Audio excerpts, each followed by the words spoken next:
What is going on, guys? We are back with another video, and you can probably tell by the title of the video, I believe it should say something like, what if this, and this. But of course, if you didn't know, in 2013, that was the year the Packers were like, you know what? We need a damn running back, all right? This is getting ridiculous. Running back needs to be had. And we went for one. We absolutely went for a running back. And because of that choice, it was only in the second round. Dayton Jones was taken by us with the 26th pick. And of course, looking back now, obviously not a great choice. Pretty much a bust. I mean, he's on the Vikings now. We traded back. Well, we did actually trade back, if I'm not mistaken. We traded back after the second round and ended up grabbing Lacey with the 61st pick. And of course, there was some pretty damn good running backs earlier than that. The biggest one being Mr. Le'Veon Bell, and I don't know what it was. I'm not good at scouting or any of that. I don't watch any of that. Just something about Le'Veon Bell. I wanted him, and when we took Lacey, I was like, "Yay, he's the top prospect." But Le'Veon Bell, I wanted him, and it was funny because even when the experts were saying, "Do you think the Steelers regret not taking Lacey because Lacey started out stronger?" I was like, just give it some time. And sure thing, Le'Veon Bell is now a 99 overall superstar in Madden. And of course, if the Packers had him, I know we would have to re-sign him this year because that's what the Steelers are dealing with. Would we win the Super Bowl? That's the thing. The Packers' run game is non-existent. And because of the Packers being non-existent in the ground game, it affects things, obviously. I'm not going to change any of the sliders. I'm doing none of that. I'm going straight to the playoffs. We're going to see what is the better choice, Le'Veon Bell or Ty Montgomery. Is Le'Veon Bell enough to put us over the hump? Because, of course, we know the defense is rough, but what is better than a good defense? An unstoppable offense. And with this roster, barring any injuries, which I believe I have those off, I don't really see how you could beat this offense. Right now in the NFL, we're really close to the top. But with Le'Veon Bell, it would put us easily as the best offense in the league. Hands down.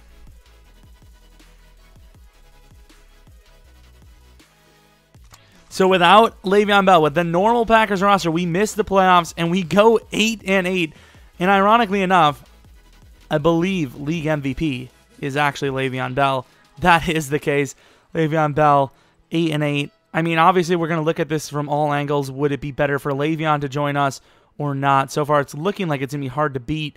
Aaron Rodgers absolutely went off, by the way. He actually had a really good season despite not making the playoffs. Devontae, 3 1,000-yard receivers. Martellus Bennett with 13 touchdowns. Defense must have really crapped the bed.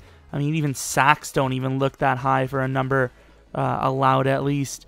Clay Matthews, 9.5. Montrevious Adams, 9.7 sacks. Mike Daniels, 7. Nick Perry, 6.5. Nothing really spectacular there. And picks, pretty disastrous. Kicking, 13 for 18. What about kick returns? No kick return touchdowns. And no punt return touchdowns. Of course, our offensive yards were 6th. What about defensive, though? Defensive yardage was 29th. Pretty reminiscent of what the Packers would be like. Coach of the Year, not even close. NFL. I would assume there's going to be no awards. We went through all the stats so far. Not looking good. It's just not good. Obviously, I'm only going to do it 1 year, so we're going to see. Actually, I wanted to see Le'Veon Bell stats. Gotta make sure we know that. I know these videos, I've been trying to pump them out quickly, but at the same time, these are really quick on their own. Le'Veon Bell, 23 touchdowns, 1,756 yards, 6 yards per carry.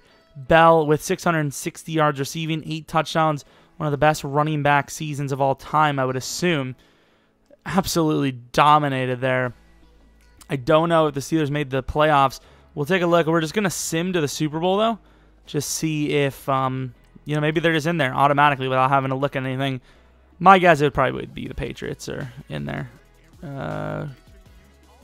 Harewood, that's an interesting name. Simulating the Super Bowl week. What do we got here? I'm actually curious to see if Le'Veon Bell actually goes to free agency as well. Devontae Adams needs a contract. So I think the Chiefs actually won, if I'm not mistaken. Looks like the Chiefs might have won there. Chiefs did win the Super Bowl. Wow, Chiefs dominated. Steelers, I don't know if they even made it. Pittsburgh didn't even make it either. So, interesting. Le'Veon did well, just not well enough. Let's take a look now. What would the outcome be for both teams if we didn't have Ty? Instead, we had Le'Veon Bell. All right, so this isn't easy as I thought it was going to be. He's still not tradable. Is his dev really high still? Like the dev doing it? It says he's a 42 overall. Why would they want him? I might sim a couple weeks and see if they just release him on their own. Nope. So now this is the roster. I don't know why Devontae's an 83 this time. It's the exact same roster. I just put Bell on the team now. And yeah, everything's looking pretty solid. I mean, I don't know what the team's going to do for trades or whatnot, but same exact team as before. I really wish Kevin King was automatically in, but it is what it is. Gonna take a look now. Do we make the play? I mean, surely. If we went 8-8 without a 99 running back, a guy like Bell should make us immediately explode to the playoffs. So we made the playoffs, and we went 11-5. Of course, the Lions do take the division, but you can see here, the Packers are a lot better with Bell, clearly. Bell isn't a lot better with the Packers, though, because Rodgers, I believe, broke the yards record for single-season passing yards by like 200 or so. Bell, not great as in comparison, but still good. MVP Rodgers as well, if you didn't see that. And if you also didn't see that, defense looking a lot better, probably because we got to run the ball, actually control the clock a little bit more, something the Packers haven't had in ages now. Lacey was decent, it's just he can never stay on the field and away from the buffet. But yeah, also if you couldn't tell, the voice-over is real. First in yards, look at that, from 6 to 1 and from 29 to 24, not bad. We win a couple awards here. Yeah, my mic decided to kill itself halfway through, but it picks up again later, so I really don't know what to say. Russell Wilson, look at that. Bobby Wagner did win Defensive Player of the Year. Didn't expect Bell to make that big of an impact for us to where he would do that, but he did win Best Running Back yet again, pretty obvious. Davante Adams, number 2, almost winning Best Wide Receiver. And that's about it for the awards. And unlike our first try without Bell, we do have the playoffs. So here we are going against the Atlanta Falcons. And the first game we lose, which is so bad. But we are going to take a look to see if we, if the Falcons went to the Super Bowl, what it was. Of course, Lions versus Patriots, I messed that up for sure. Need to edit that. But, I mean, we're just going to go with the flow at this point. We accepted the fact that the voiceover is real. The edit's not going to be real. But Super Bowl, Lions, Patriots, who do you guys think won it? We had the Chiefs in the first year without Bell. This year, it is the Lions, and are they going to win it? They do. Winning by 2 are the Lions over the Patriots. Very big shocker there. But a bigger shocker is the wild card game, 48-53. Look at the yards there. I mean, they ran it really successfully, though, which pretty much can tell the tale of the tape on why they won. So, of course, we did not win the Super Bowl. We did barely lose a 5-point game. This would be like one of the greatest playoff games of all time. Rodgers, 5 touchdowns, 1 pick, 467 yards. As you would expect in real life, Rodgers having to try to carry the team. Defense just absolutely getting torched. Jordy and Adams both had the exact same yards and catches. Devontae just caught the touchdowns. I mean, look at the game that we had, and we still just could not win it. I mean, the Packers are a good squad. I mean, they really are just a good squad. It's just, that's rough. Kicking, I mean, that's interesting. It's almost as interesting as the Lions winning a Super Bowl. I kind of want to see who the free agents are. I would assume my team signed some of the players already. Le'Veon Bell, obviously. What kind of contract does he want? Yeah, if Le'Veon Bell was wanting that in real life, Viking or Steelers fans would be in rejoice.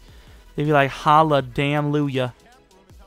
So we have 40 mil cap, and we only have to sign like 2 players. Because let's be honest, we don't need Jari. Lane Taylor, I mean, in my league, I'm probably going to look to trade him because I know I'm not going to be able to get him. Obviously, Corey Linsley, you re-signed. Burnett, I'm hoping to have traded by then. Richard Rodgers, I'm hoping to have traded. Or he would be the starter with Martellus Bennett traded, and then obviously Devontae. We'd have quite a bit of money left over. I mean, we could even sign Bell if this was actually our running back. My conclusion, Le'Veon Bell helps my team, the Packers, big time. Obviously, overall, the best choice, without a doubt, the best choice would have been to draft Le'Veon Bell instead of Dayton Jones, or even getting into the mid-round, pick 45, because we had, I believe, the most picks that year to get Bell as well. We might have honestly won another Super Bowl by now. Who knows? Bell is a big-time playmaker, and having someone like him with this potent offense would be insane. It really would be. But anyways, let me know if you guys have any other what-if ideas. I thought this was a great one because I'm a Packer fan. It involves a very top-tier player, and it involves a very realistic situation because, you know, Packers easily could have had Bell. Easily. And now it's not like I was like, oh, we took a cornerback and we could have ended up going linebacker and we would have the greatest linebacker. No, we were 100% committed to running back that year, but because of the running back talent that year, we waited, landed a decent player. It's just Lacy didn't end up working out. He's not a bust. It's just it didn't work out so well. But anyways, hope you guys enjoyed this video. Hopefully you come back for another video. If we get 100 likes on this, we will do another one at least by the 22nd because I don't know how much time I'm going to have left in this game. I mean, even just for that, I'm forced quitting the game because I can't be bothered. But anyways, hope you guys enjoyed the video. Hopefully you come back for next video. But until next video, see ya!